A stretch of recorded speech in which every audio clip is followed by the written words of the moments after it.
Good morning kanegosyo. So another day, another vlog. Maraming salamat sa suporta na binibigay nyo sa aking channel, and I'll make sure na lagi kayong inform about sa mga planta, pabrika, direct seller, direct suppliers ng mga kalakal. Okay? So for today's video, papunta tayo sa isang direct supplier, factory ng mga bolts. So dito ulit yan sa Caloocan. So ang biyahe ko ngayon is papuntang Las Piñas.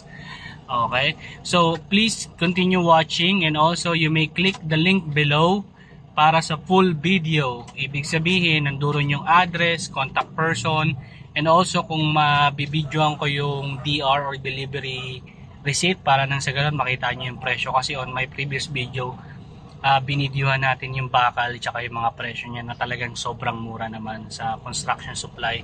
So ito parang pang construction supply din, so pwede nyo rin siyang gawing negosyo, kaya mag-ahente kayo. Okay?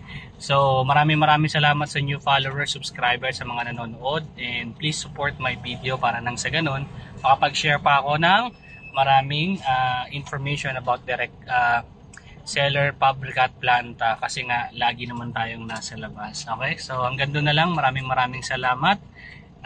God bless sa inyong lahat at magnegosyo lang tayo. See you in the end.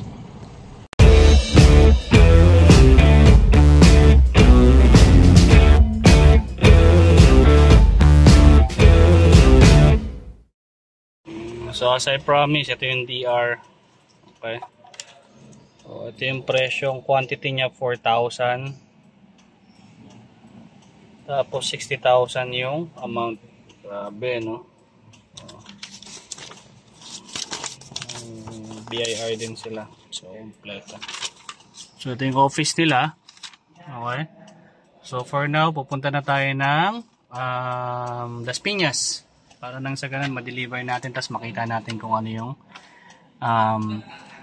office nila.